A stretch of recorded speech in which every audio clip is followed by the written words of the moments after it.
सभी का संकल्प के YouTube चैनल पर स्वागत है। सभी को मेरी ओर से राम राम। कल वाला शायद आप रिवाइज करके आए हैं और मैं आशा यही करता हूं कि आप सभी को कल बहुत अच्छे तरीके से कोशिका समझ में आई होगी और आपको याद भी होगा। हम आगे कंटिन्यू करने जा रहे हैं। इससे पहले आप अपने दोस्तों को बोले कि ज्यादा से ज्यादा लाइव आएं और अपने दोस्तों के साथ वो भी शेयर करें ताकि ज्यादा से ज्यादा इन वीडियोस का फायदा उठा सके। देखिए, कल हमने ये डायग्राम पढ़ा था, कोशिका के बारे में हमने सब कुछ समझा, वो ये आपके सामने है। हम पहले 1 मिनट रिवाइज कर लेते हैं ताकि अन्य साथी भी लाइव आ जाएं जो अब किसी कारणवश लाइव नहीं है। तो देखिए, हमने पीछे कल क्या पढ़ा। सबसे पहले हमने पढ़ा कि यूकेरियोटिक कोशिका हमने बात की जिनमें सुविकसित केंद्रक, झिल्ली और झिल्लीयुक्त कोशिकांग होते हैं, उनको हम यूकेरियोटिक कोशिका कहते हैं। दो प्रकार की, एक पादप कोशिका और दूसरी हम बात करते हैं जंतु कोशिका। फिर हमने यूकेरियोटिक कोशिका का डायग्राम के द्वारा बिल्कुल अच्छे तरीके से समझा। फिर हमने पढ़ा इसके बाद नेक्स्ट कोशिका भित्ति। हमने बात की कि पादप कोशिका का सबसे बाहरी आवरण होता है जबकि जंतु कोशिकाओं में अनुपस्थित होती है और खोज रॉबर्ट हुक ने की। यहां हम बात करते हैं जीवाणुओं में कोशिका भित्ति पेप्टिडोग्लाइकॉन की, कवकों में काइटिन से, शैवालों में सेलुलोज की, पादपों में सेलुलोज से बनी होती है और दो कोशिकाओं को जोड़ने के लिए मध्य पटलिका होती है, वो सीमेंट की भांति कार्य करती है। कल हमने ये पढ़ा। कार्य हम बात करते हैं, पादपों में सुरक्षा का कार्य करती है कोशिका भित्ति और उसके अलावा कोशिका की आकृति को भी बनाए रखती है। उसके बाद हमने बात की कोशिका झिल्ली। सभी कोशिकाओं के चारों ओर एक पतली चयनात्मक अर्धपारगम्य तथा लचीली झिल्ली पाई जाती है जिसको कोशिका झिल्ली, इसको प्लाज्मा झिल्ली या कोशिका कला भी कहा जाता है। संगठन हम बात करते हैं फॉस्फोलिपिड प्लस प्रोटीन या लिपोप्रोटीन से बनी होती है। जंतुओं में सुरक्षा का काम करती है, पदार्थों के परिवहन का काम करती है। पदार्थ अंदर जा सकते हैं, पदार्थ बाहर आ सकते हैं। अंदर जाते हैं एंडोसाइटोसिस, बाहर आते हैं एक्सोसाइटोसिस। एंडोसाइटोसिस या अंतर्ग्रहण दो प्रकार का हमने पढ़ा, एक ठोस पदार्थ ग्रहण करती है तो फेगोसाइटोसिस और तरल पदार्थ ग्रहण करती है तो पिनोसाइटोसिस। फिर बाहर निकलते हैं उसको एक्सोसाइटोसिस हमने बोला। इसके अलावा कोशिका की आकृति को बनाए रखती है। कल हमने यहां तक पढ़ा। अब हम नेक्स्ट करने जा रहे हैं। मैंने पहले भी आपको कहा कि आपके पास जब भी आप पढ़ते हो साइंस तो कॉपी और पेन होना जरूरी है। अब हम बात करेंगे नेक्स्ट। देखिए, यहां पर आगे स्टार्ट करते हैं।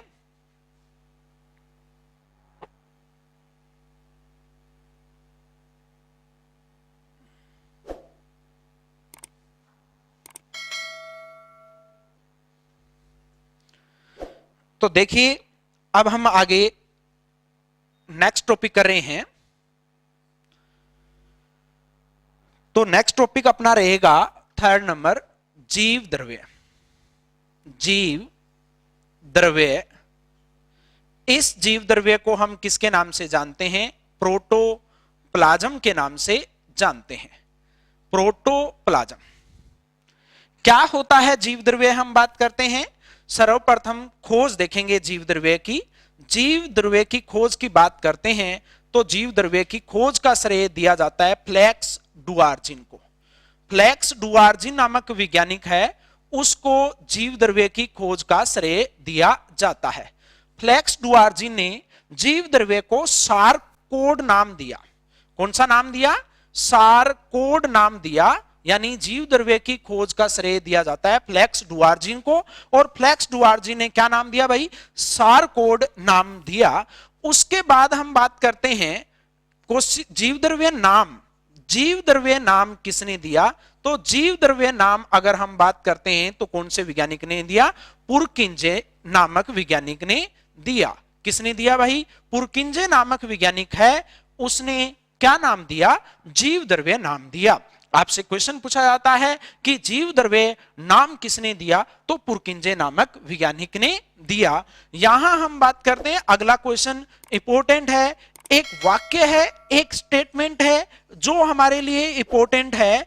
जीव द्रव्य जीवन का भौतिक आधार है। जीव द्रव्य जीवन का भौतिक आधार है, ये स्टेटमेंट किसका है, ये वाक्य किसका है, भौतिक आधार है, ये वाक्य दिया था हक्सले नामक वैज्ञानिक ने।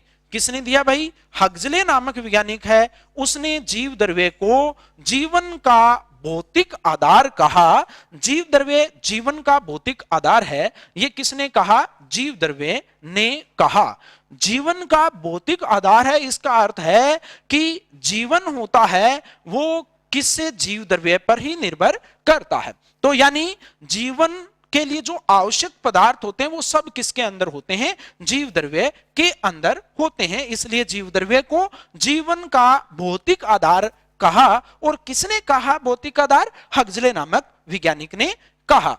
यहां हम बात करेंगे जीव द्रव्य है क्या, जीव द्रव्य है क्या, हम बात करते हैं जीव द्रव्य, नाम से पता चला एक द्रव्य है, एक पदार्थ है, और कैसा पदार्थ है, हम बात करते हैं स्वच्छ, कैसा पदार्थ है, स्वच्छ। हम बात करते हैं पारदर्शी, रंगहीन, पारदर्शी है, रंगहीन है, और वह कणिकामय पदार्थ होता है। कैसा पदार्थ होता है, कणिकामय पदार्थ होता है। यानी जीव द्रव्य के जो घटक होते हैं वो किस रूप में पाए जाते हैं, कण के रूप में पाए जाते हैं। तो जीव द्रव्य स्वच्छ, पारदर्शी, रंगहीन व कणिकामय पदार्थ है। अगर जीव द्रव्य को हम अगर खींचे तो ये एक लंबे धागे नुमा हो जाता है, ये टूटता नहीं है। अगर हम खींचेंगे तो ये काफी लंबा हो जाएगा। अब अगली बात हम बात करते हैं, जो जीव द्रव्य है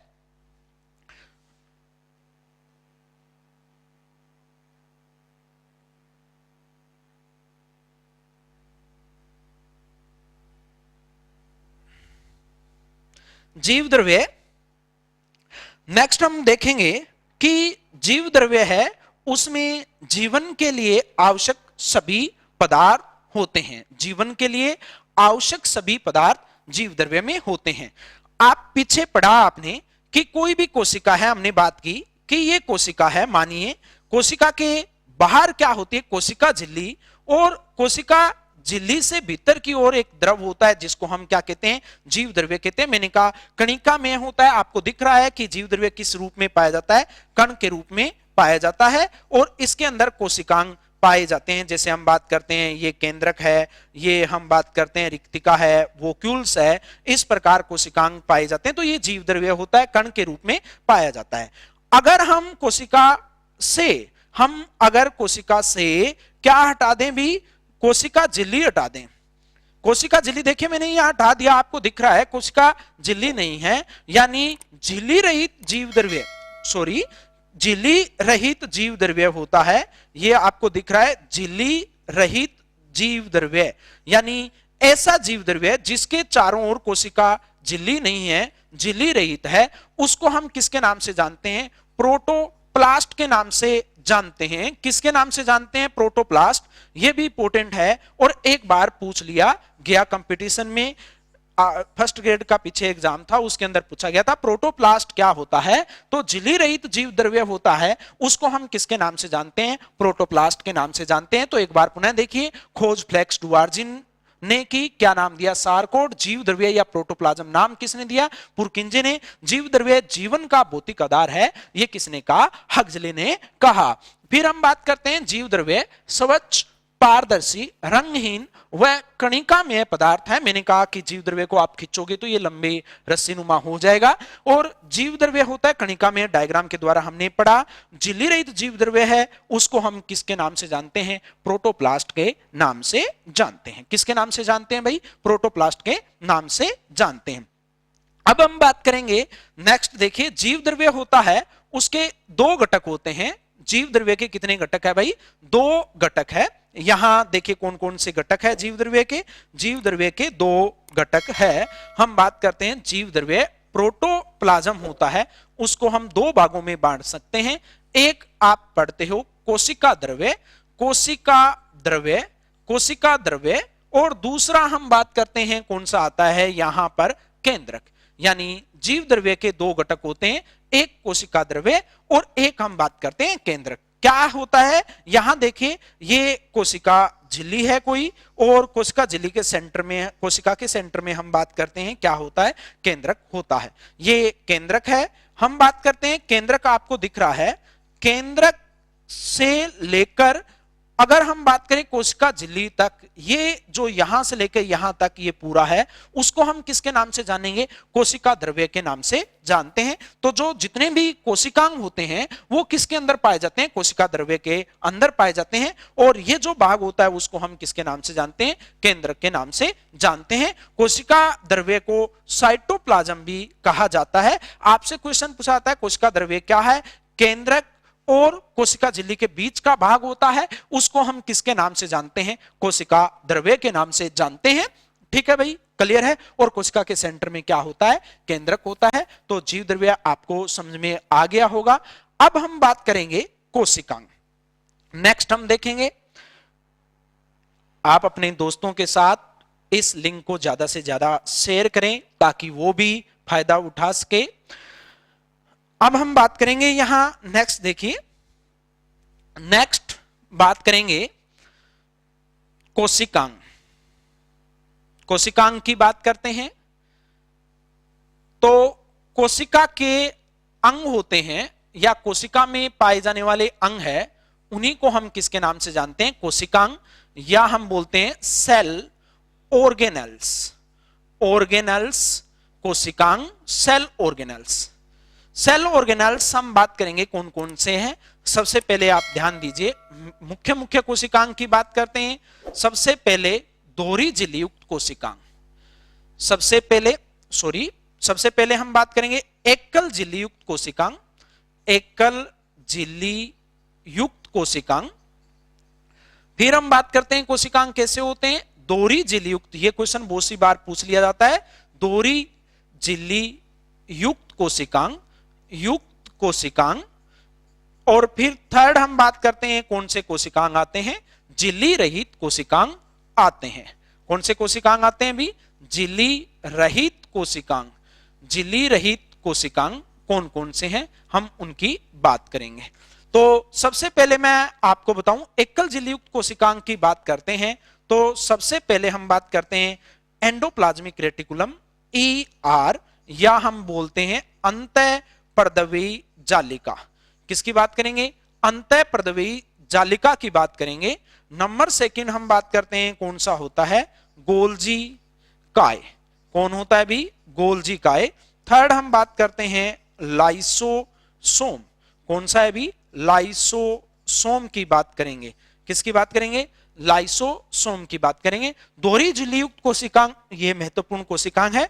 दोहरी झिल्ली युक्त कोशिकांग की हम बात करते हैं तो सबसे पहले हम पढ़ेंगे माइटोकॉन्ड्रिया। क्या पढ़ेंगे, माइटोकॉन्ड्रिया पढ़ेंगे। फिर हम बात करते हैं यहां पर माइटोकॉन्ड्रिया के बाद हम बात करेंगे कौन सा है, हरित लवक। कौन सा भाई, हरित लवक। और थर्ड हम यहां पर कौन सा पढ़ेंगे, केंद्रक या न्यूक्लियस होता है, वो भी कैसा होता है, दोहरी झिल्ली युक्त कोशिकांग होते हैं। तो ये तीन कोशिकांग कैसे हैं, दोहरी झिल्ली युक्त है। मैंने आपको पहले भी बताया कि अंतःपर्दवीय जालिका होती है, एकल झिल्ली युक्त कोशिकांग है। पहले इसको दोहरी झिल्ली युक्त माना जाता था, लेकिन आधुनिक प्रयोगों द्वारा, आधुनिक एक्सपेरिमेंट द्वारा यह सिद्ध हो चुका है कि दोहरी झिल्ली युक्त कोशिकांग नहीं है, एकल झिल्ली युक्त कोशिकांग है। झिल्ली रहित की हम बात करते हैं तो यह क्वेश्चन भी इंपॉर्टेंट है। सबसे पहले हम बात करते हैं राइबोसोम। राइबोसोम है वो कैसे हैं, झिल्ली रहित कोशिकांग है। राइबोसोम के बाद हम बात करते हैं झिल्ली रहित कौन से कोशिकांग होते हैं, तारक केंद्र। यहां देखिए तारक केंद्र, सेंट्रियोल अगर ऑप्शंस आता है, तारक केंद्र ऑप्शंस आता है तो वो झिल्ली रहित होता है। तारक काय ऑप्शंस आता है तो वो झिल्ली रहित नहीं होता है। क्लियर मेरी बात। यहां हम बात करते हैं तो मैंने मुख्य मुख्य बताया, इसके अलावा हम फ्लैजिला, कसाबिका, उसकी भी बात करेंगे। इसके अलावा सूक्ष्म काय हैं उनकी भी बात करेंगे। आगे हम चलते हैं। एकल झिल्ली युक्त एक महत्वपूर्ण कोशिकांग और रह गया। यहां हम बात करते हैं, आपने पढ़ा होगा रिक्तिका, वोक्यूल्स। ये भी एकल झिल्ली युक्त कोशिकांग होती है, रिक्तिका या वोक्यूल्स। क्लियर मेरी बात। तो नेक्स्ट हम 1 बाय 1 करके पढ़ेंगे, अंतःपर्दवीय जालिका से लगेंगे। तो ध्यान दीजिए आप आगे। तो सबसे पहला कोशिकांग हम बात करेंगे कौन सा है, अंतःपर्दवीय जालिका। अंतःपर्दवीय जालिका, अंतःपर्दवीय जालिका, या हम इसको क्या बोलते हैं, endoplasmic reticulum. Endoplasmic reticulum, endoplasmic reticulum, अंतःपर्दवीय जालिका, एंडोप्लाज्मिक रेटिकुलम, या शॉर्ट में हम बोल देते हैं ER। अंतःपर्दवीय जालिका की हम बात करते हैं, खोज किसने की, खोज अगर हम बात करते हैं तो मैं एक ही नाम लिख रहा हूं, पोर्टर ने। इसकी खोज हम बात करते हैं किसने की, पोर्टर ने। इसके बाद हम बात करते हैं विस्तृत अध्ययन किसने किया। अगर यह बात पूछी जाती है कि अंतःपर्दवीय जालिका का विस्तृत अध्ययन हम बात करते हैं किसने किया, विस्तृत अध्ययन का मतलब होता है डिटेल इसकी स्टडी किसने की, तो पोर्टर, क्लाउड और फुलम ने। पोर्टर, क्लाउड और फुलम ने। क्लाउड,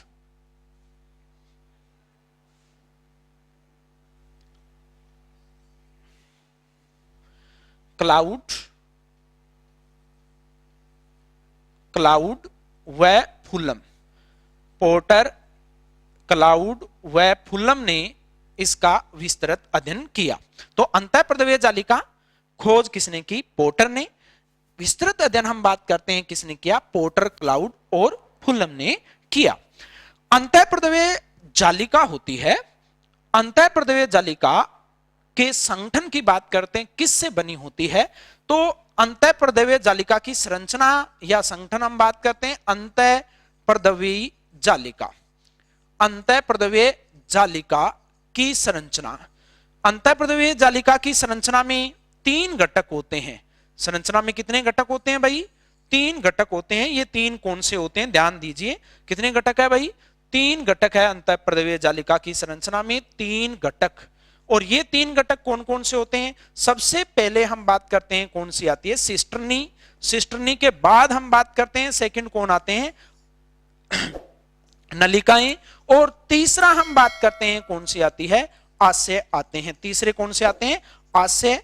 इनको हम वेसिकल्स बोलते हैं। सिस्टर्नी को सिस्टर्नी, हिंदी में कुंडिकाएं। नलिकाओं को हम ट्यूब्यूल्स बोलते हैं। आशय को हम क्या कहते हैं, वेसिकल्स कहते हैं। क्लियर है। अंतःपर्दवीय जालिका की संरचना में 3 घटक होते हैं। सिस्टर्नी हम बात करते हैं कुछ इस प्रकार की संरचना है। अगर आप देखना चाहो तो सिस्टर्नी ऐसी संरचना होती है, इनको कुंडिकाएं भी कहते हैं, कुंडिकाएं भी कहते हैं। ठीक है भाई। नलिकाओं की बात करते हैं तो नलिकाएं किस प्रकार की संरचना होती है, कुछ इस प्रकार की संरचनाएं होती है। ये नलिकाएं होती है। नलिकाएं शाखित हो सकती है, नलिकाएं अशाखित हो सकती है। आशय या वेसिकल्स की बात करते हैं तो वेसिकल्स कुछ इस प्रकार की संरचनाएं होती है। तो ये 3 संरचनाएं मिलकर किसका निर्माण करती है, अंतःपर्दवीय जालिका की निर्माण करती है। तो जाल जैसी संरचना होती है अंतःपर्दवीय जालिका। तो अंतःपर्दवीय जालिका की खोज किसने की, पोर्टर ने की। विस्तृत अध्ययन पोर्टर, क्लाउड, फुलम ने। अंतःपर्दवीय जालिका की संरचना में कितने घटक होते हैं, 3 घटक होते हैं। एक सिस्टर्नी होती है, दूसरी नलिकाएं होते हैं, और तीसरा कौन सा होता है, आशय होते हैं। क्लियर है मेरी बात। अब आगे हम बात करते हैं, जो ये अंतःपर्दवीय जालिका है 2 प्रकार की। अंतःपर्दवीय जालिका की हम बात करते हैं कितने प्रकार की होती है भाई, 2 प्रकार की अंतःपर्दवीय जालिका होती है। कितने प्रकार की होती है भाई, 2 प्रकार की अंतःपर्दवीय जालिका होती है। तो 2 कौन से प्रकार होते हैं, देखिए। अंतःपर्दवीय जालिका, अंतःपर्दवीय जालिका की हम बात करते हैं, एंडोप्लाज्मिक रेटिकुलम की बात करते हैं 2 प्रकार की। एक हम बात करते हैं कौन सी अंतःपर्दवीय जालिका होती है, एक चिकनी अंतःपर्दवीय जालिका होती है। चिकनी अंतःपर्दवीय जालिका होती है। और दूसरी हम बात करते हैं कौन सी होती है, खुरदरी अंतःपर्दवीय जालिका होती है। तो सबसे पहले हम बात करते हैं चिकनी अंतःपर्दवीय जालिका। चिकनी अंतःपर्दवीय जालिका की हम बात करेंगे, अंतःपर्दवीय जालिका। और दूसरी हम बात करते हैं कौन सी होती है, खुरदरी अंतःपर्दवीय जालिका होती है। खुरदरी अंतःपर्दवीय जालिका होती है। एक चिकनी अंतःपर्दवीय जालिका, दूसरी हम बात करते हैं खुरदरी अंतःपर्दवीय जालिका होती है? तो दो प्रकार की। अभी आप बोर्ड की तरफ ध्यान रखिए, बहुत इजी है, आपको अच्छे तरीके से ये समझ में आ जाएगा। तो एक हम बात करते हैं कौन सी होती है? चिकनी अंतःप्रद्रव्य जालिका, और दूसरी हम बात करते हैं कौन सी होती है? खुरदरी अंतःप्रद्रव्य जालिका होती है। ये चिकनी अंतःप्रद्रव्य जालिका है, इसको हम किसके नाम से जानते हैं?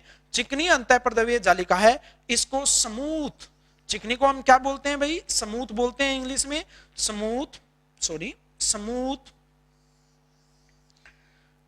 स्मूथ एंडोप्लाज्मिक रेटिकुलम हम कहते हैं, स्मूथ एंडोप्लाज्मिक रेटिकुलम ER, या शॉर्ट में हम बोल सकते हैं SER। और इसको हम किसके नाम से जानते हैं? Rough endoplasmic reticulum, rough ER के नाम से जानते हैं, शॉर्ट में हम RER बोलते हैं। आप ध्यान से देखिए कौन सी चिकनी अंतःप्रद्रव्य जालिका है, कौन सी खुरदरी अंतःप्रद्रव्य जालिका है। जैसे देखिए, मैं अंतःप्रद्रव्य जालिका की संरचना अगर मैं बनाऊं तो आप देखिए ध्यान से, अगर इसकी संरचना बनाऊं तो मानिए हमारे पास ये कोई अंतःप्रद्रव्य जालिका है, ये कोई अंतःप्रद्रव्य जालिका है, हमारे पास अंतःप्रद्रव्य जालिका है कोई। अब इसकी ऊपर वाली सरफेस देखिए, इस पर कुछ भी नहीं है, तो ये कैसी होगी? चिकनी होगी। आप देखिए इस पर बिल्कुल हम देखें तो हमें बिल्कुल चिकना सरफेस लग रहा है, चिकनी अंतःप्रद्रव्य जालिका बोलेंगे इसको। अर्थात हम बात करते हैं इसकी सतह पर राइबोसोम एब्सेंट होते हैं, इसकी सतह पर राइबोसोम क्या होते हैं? अनुपस्थित होते हैं, राइबोसोम अनुपस्थित होते हैं, एब्सेंट होते हैं, इसलिए इसको क्या बोला हमने? चिकनी अंतःप्रद्रव्य जालिका बोला। और इनकी सतह पर हम बात करते हैं, राइबोसोम क्या होते हैं भाई? उपस्थित होते हैं, राइबोसोम क्या होते हैं? उपस्थित होते हैं, इसलिए हम क्या बोलेंगे इसको? खुरदरी अंतःप्रद्रव्य जालिका बोलेंगे। ऐसी अंतःप्रद्रव्य जालिका जिसकी सतह पर राइबोसोम का अभाव होता है उसको चिकनी बोलते हैं। देखिए यहां राइबोसोम नहीं है, अगर मैं राइबोसोम को कुछ इस प्रकार देखिए यहां लगाते हैं तो अब देखिए ये राइबोसोम, अगर इस पर हम देखें तो आपको ये सरफेस कैसी लग रही है? खुरदरी लग रही है। तो खुरदरी अंतःप्रद्रव्य जालिका होती है, उस पर राइबोसोम उपस्थित होते हैं।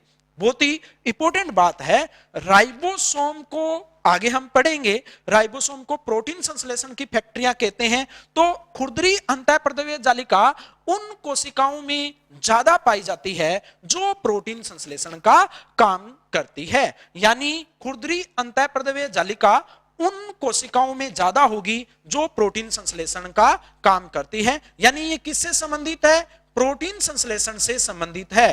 खुरदरी अंतःप्रद्रव्य जालिका किससे संबंधित है भाई? प्रोटीन संश्लेषण से संबंधित है। किससे संबंधित है? प्रोटीन संश्लेषण से संबंधित है। जबकि चिकनी अंतःप्रद्रव्य जालिका, इस पर राइबोसोम नहीं है, उन कोशिकाओं में ज्यादा पाई जाती है जो किसका काम करती है? वसा संश्लेषण का काम करती है। किसका काम करती है भी? वसा संश्लेषण का काम करती है। वसा संश्लेषण का जो कोशिका काम करती है उसके अंदर कौन सी कोशिका पाई जाती है? कौन सी? चिकनी अंतःप्रद्रव्य जालिका पाई जाती है। तो एंडोप्लाज्मिक रेटिकुलम, यहां तक आप किसी को कोई दिक्कत नहीं होनी चाहिए। अगर फिर भी कोई दिक्कत है तो आप कमेंट बॉक्स में लिख दीजिए, आपको आंसर मिल जाएंगे। क्लियर मेरी बात? नेक्स्ट चलते हैं।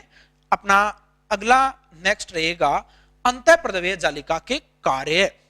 अंतःप्रद्रव्य जालिका के कार्य ये इंपॉर्टेंट होते हैं, बहुत सी बार पूछ लेते हैं।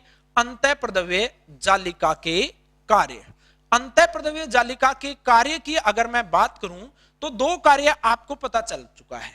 पहला कार्य पता चल चुका है कि अंतःप्रद्रव्य जालिका जो चिकनी होती है वो उन कोशिकाओं में पाई जाती है जो किसका काम करती है? वसा संश्लेषण का। तो पहला काम हो गया वसा संश्लेषण।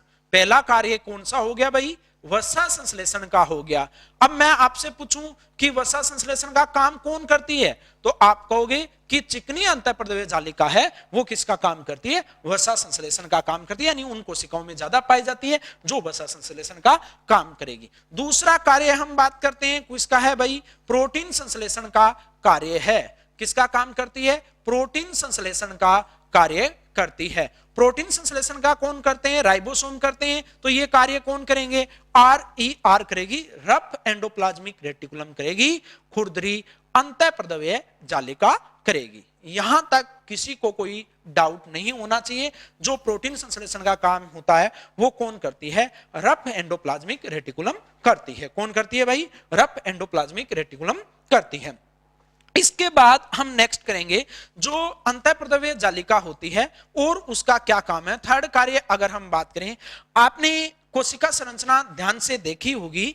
अगर हम बात करेंगे, ये कोई कोशिका झिल्ली है और कोशिका झिल्ली के अंदर ये क्या होता है? केंद्रक होता है। हमने बात की केंद्रक के पास इस प्रकार अंतःप्रद्रव्य जालिका होती है। अब देखिए इस प्रकार ये पूरी कोशिका में इस प्रकार फैले रहते हैं।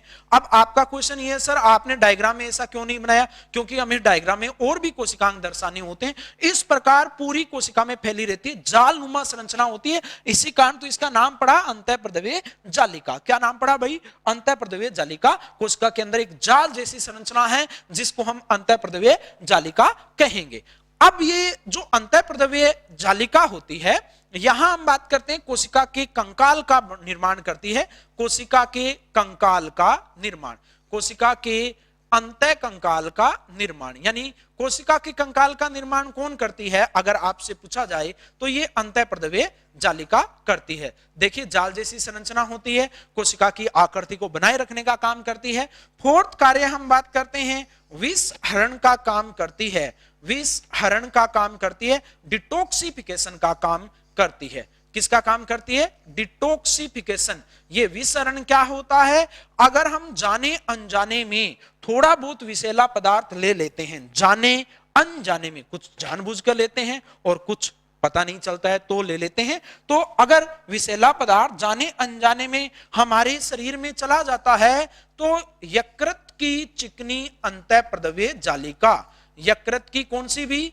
SER, स्मूथ एंडोप्लाज्मिक रेटिकुलम किसका काम करेगी? विष हरण का काम करेगी, डिटॉक्सिफिकेशन का काम करेगी। यकृत की स्मूथ एंडोप्लाज्मिक रेटिकुलम होती है वो किसका काम करती है? विष हरण का काम करती है। ये भी इंपॉर्टेंट क्वेश्चंस है।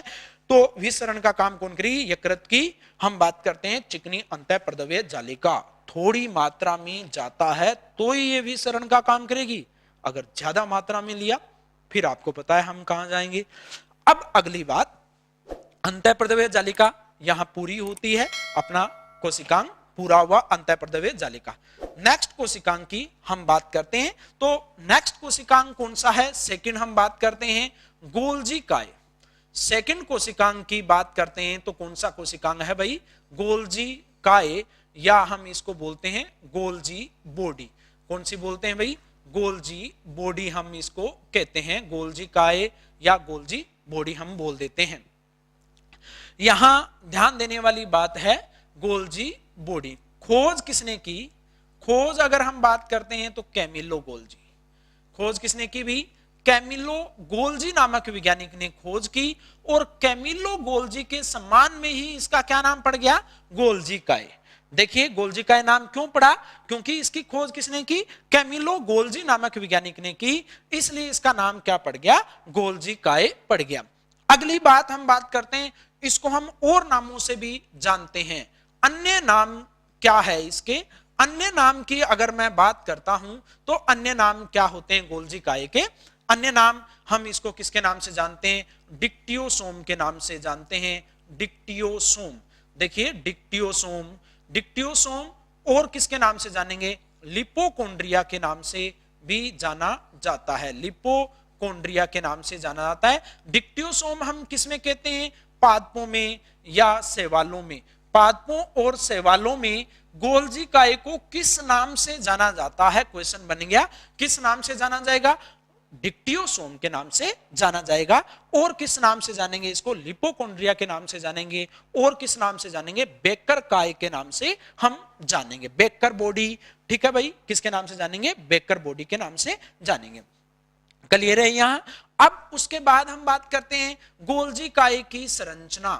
गोल्जी काय की संरचना थोड़ा ध्यान से देखिए। गोल्जी काय की संरचना हम बात करते हैं तो गोल्जी काय की संरचना भी बिल्कुल अंतःप्रद्रव्य जालिका के समान ही होती है। गोल्जी काय की संरचना ध्यान दीजिए। गोल्जी काय की संरचना, गोल्जी काय की संरचना हम बात करते हैं तो गोल्जिकाए की संरचना किसके समान होती है? हमने बात की अंतःपर्दवीय जालिका है, उसके समान गोल्जिकाए की संरचना होती है।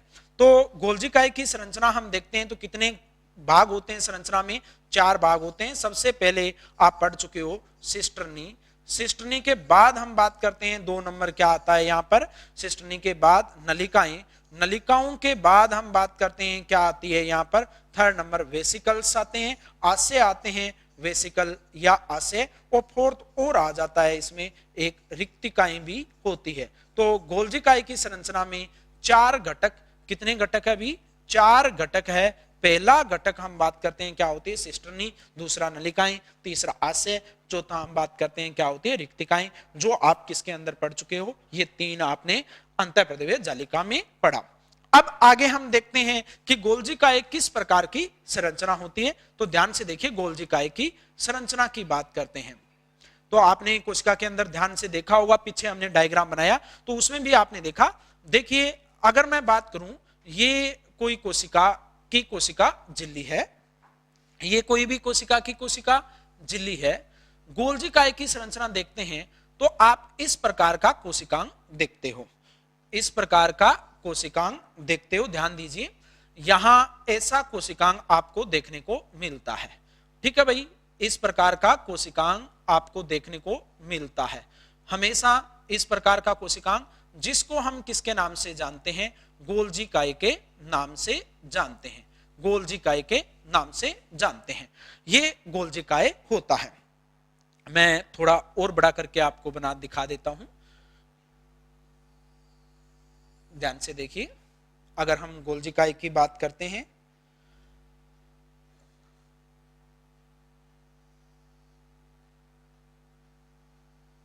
थोड़ा ध्यान दीजिए।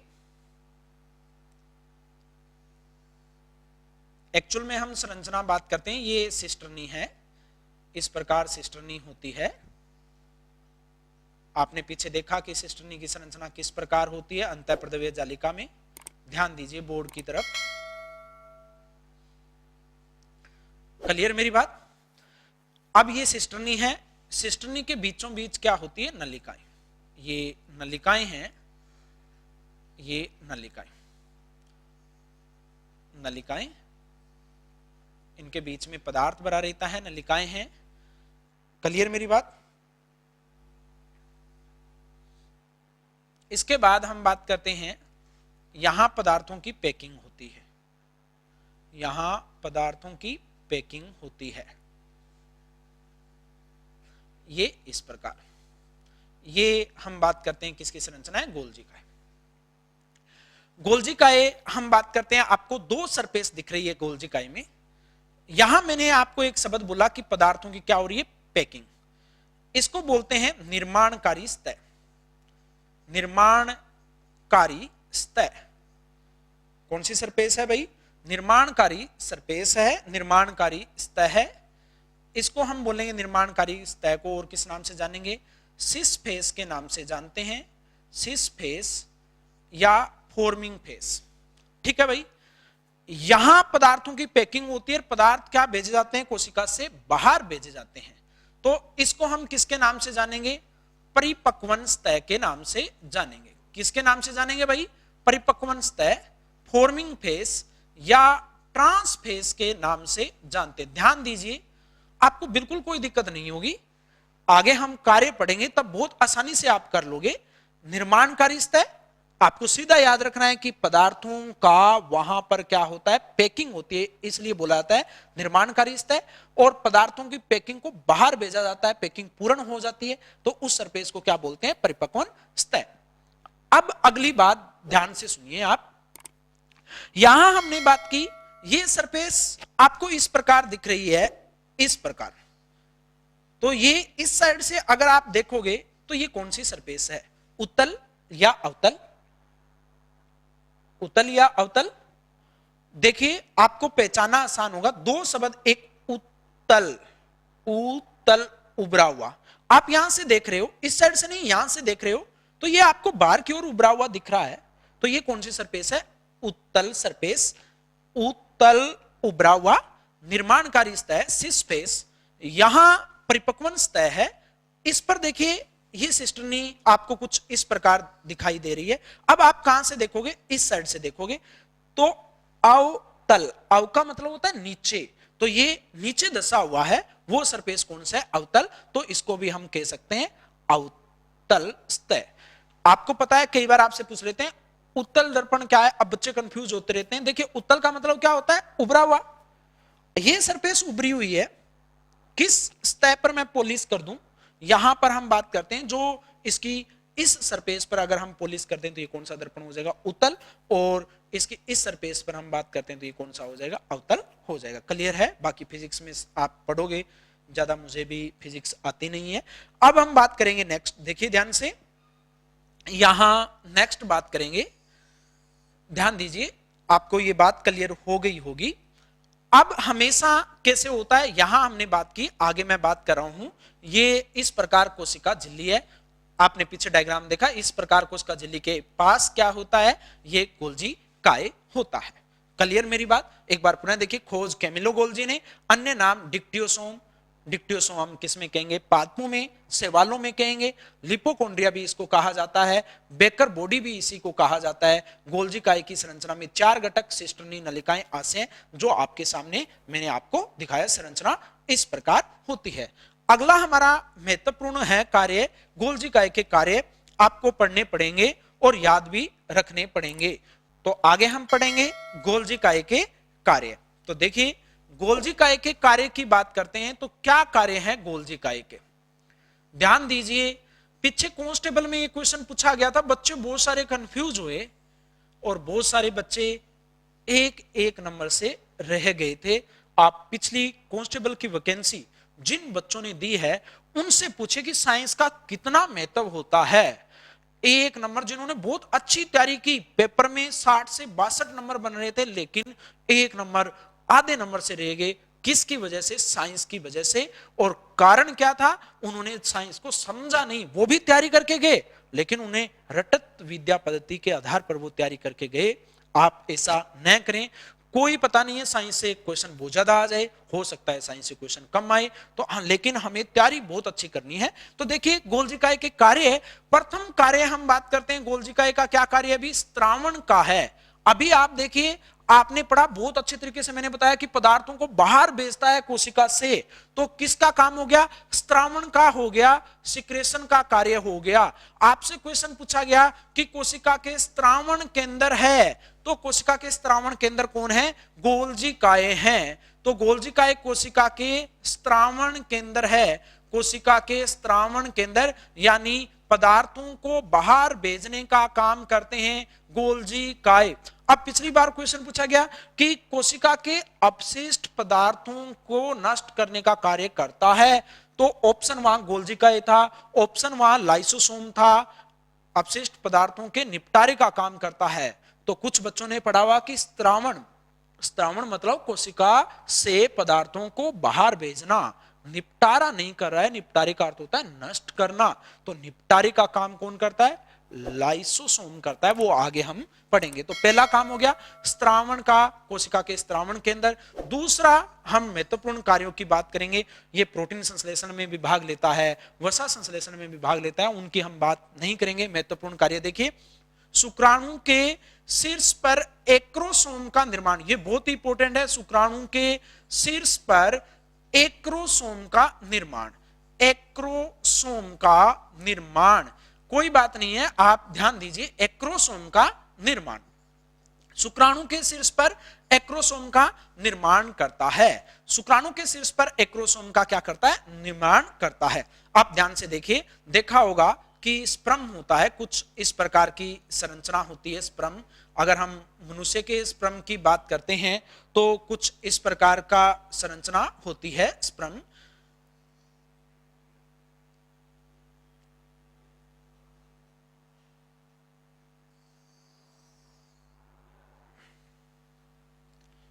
देखिए शुक्राणु के शीर्ष की बात करते हैं, कुछ इस प्रकार की संरचना, ध्यान दीजिए,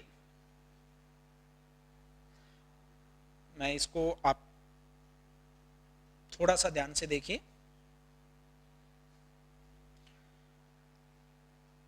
ये जो रेड कलर की आपको दिख रही है संरचना,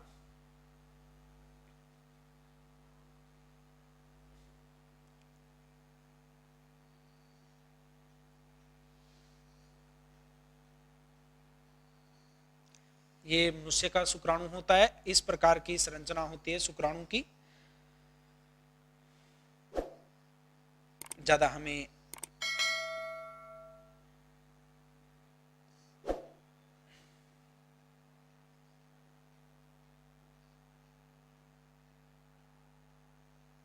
ठीक है भाई, आगे इस प्रकार पूंछ होती है, सबसे लंबी संरचना पूंछ होती है। बाकी हम बाद में बात करेंगे, आगे जनन वाला टॉपिक आएगा उसके अंदर हम देखेंगे। ये इस प्रकार की संरचना है, कंटिन्यूअस रहती है। ठीक है भाई, तो देखिए ये शुक्राणु का शीर्ष होता है। मनुष्य का शुक्राणु कुछ इस प्रकार की संरचना है। शुक्राणु के शीर्ष पर ये टोपीनुमा संरचना होती है, जिसको हम क्या कहते हैं, एक्रोसोम। ये एक्रोसोम क्या करता है, जैसे ही शुक्राणु होता है अंडाणु के संपर्क में आता है, जैसे ये अंडाणु है, अब शुक्राणु जब इसके संपर्क में आता है तो एक्रोसोम अंडाणु झिल्ली को गलाने का काम करता है, ताकि क्या हो जाए, निषेचन हो जाए। तो मेन दो ही कार्य है, स्त्रावण, पहला कोशिका के स्त्रावण के अंदर, दूसरा शुक्राणु के शीर्ष पर एक्रोसोम का निर्माण है। इतना याद रखना है। मैंने बाकी आपको कार्य बताया कि प्रोटीन संश्लेषण का काम भी करता है, वसा संश्लेषण का काम भी करता है, हार्मोन संश्लेषण में भी सहायक है गोल्जिका, वो बातें हम बाद में पढ़ेंगे। इसके अलावा कोशिका भित्ति निर्माण में भी सहायक होता है। तो लेकिन महत्वपूर्ण दो ही कार्य कोशिका भित्ति निर्माण में भी सहायक है गोल्जिका, स्त्रावण हम बात करते हैं, दूसरा कार्य शुक्राणु के शीर्ष पर एक्रोसोम का निर्माण। क्लियर दोस्तों? अब आगे हम कल की क्लास में कंटिन्यू पढ़ेंगे। आपको बहुत अच्छे तरीके से रिवाइज करना है। आपने नोट्स बहुत अच्छे बनाए होंगे, साथ के साथ कोई भी आपको दिक्कत नहीं है, हमारी पीडीएफ आपको अवेलेबल है, उसको देखकर आप नोट्स बना सकते हो। इसके अलावा आप किसी भी बुक में पढ़ सकते हो। विरोधाभास की स्थिति है तो आप कमेंट करें, हम आपका आंसर जरूर देंगे। क्योंकि देखिए साइंस ऐसा होता है कि यहाँ बहुत सारे अपवाद होते हैं, तो कोई अगर बाई चांस कोई गलती होती है तो आप कमेंट बॉक्स में लिख सकते हो। अगर आपको विरोधाभास लग रहा है, डाउट लग रही है, हम आपके आंसर जरूर देंगे। धन्यवाद। कल फिर मिलेंगे हम अगले नेक्स्ट टॉपिक के साथ। एक बार पुनः मैं आपको कह रहा हूं, अपने दोस्तों को ज्यादा से ज्यादा इसको शेयर करें, ताकि उनको भी इन क्लासेज का फायदा मिले। मैं आपको कह रहा हूं कि बायो जीव विज्ञान कंपटीशन के लिहाज से बहुत महत्वपूर्ण है। अगर किसी कंपटीशन में जनरल साइंस आती है तो सबसे ज्यादा क्वेश्चन जीव विज्ञान से आते हैं, और उसको हम बहुत अच्छे तरीके से कर सकते हैं। धन्यवाद। कल फिर मिलेंगे।